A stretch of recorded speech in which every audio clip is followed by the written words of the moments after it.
No idea. I just want to look for the help. I want to get back my kids. That's all I want. Viral curhat Emi, wanita Korea, anaknya dibawa kabur suami bersama pelakor, sosok TE artis Indonesia disorot. Inilah sosok pedangdut asal Indonesia yang heboh terseret kasus perselingkuhan hingga disebut pelakor. Usut punya usut, ternyata pedangdut yang sedang ramai diperbincangkan adalah berinisial TE.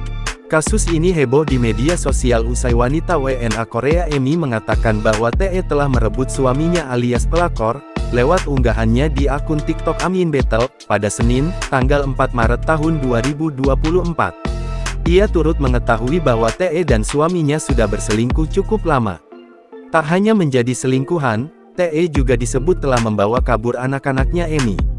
Dalam video yang beredar, tampak seorang wanita yang mengenakan kemeja warna-warni sedang menggendong bayi. Wanita yang diduga sebagai TE tersebut mendadak dihampiri ibu berbaju hitam. Ibu tersebut, yang adalah WNA, diduga sebagai ibu kandung dari si bayi. Ibu berbaju hitam itu berusaha mengambil bayi yang digendong. Namun sang ibu ditahan oleh petugas keamanan. Cekcok pun tak terhindarkan. Melansir Tribun News, rumor berhembus bahwa suami dari WNA itu membawa kabur anaknya bersama selingkuhannya, yang diduga adalah TE, di RSIA Brawijaya. Tribun News mengonfirmasi kebenaran tersebut kepada pihak ibu baju warna hitam atau WNA itu. Asisten ibu baju warna hitam membenarkan hal tersebut. "Iya, itu bosku, anaknya ditahan sama TE," kata Vania dikonfirmasi. Lantas seperti apa sosok TE? TE merupakan mantan model majalah Dewasa. Ia lahir di Sulawesi Tenggara tanggal 24 Juli tahun 1995.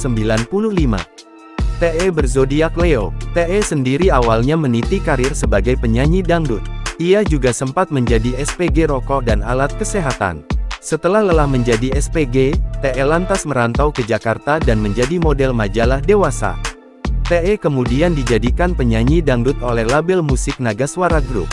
Ia meluncurkan lagu perdananya yang berjudul "Aku Beruntung" pada Mei tahun 2021 lalu. Pengalaman lain TE yakni pernah bermain sinetron Ikatan Cinta. Dia pun sempat digosipkan dekat dengan komedian Sule setelah membongkar isi DM Sule kepada dirinya. Ayah TE sendiri dikabarkan bekerja sebagai sopir taksi, sedangkan ibunya penjual kue. Pada tahun 2021, TE pernah ditangkap atas dugaan kasus prostitusi. Berdasarkan keterangan pihak berwajib, TE ditangkap di salah satu hotel kawasan Semarang, Jawa Tengah pada tanggal 15 Desember tahun 2021. Jangan lupa subscribe, share, komen, dan like ya!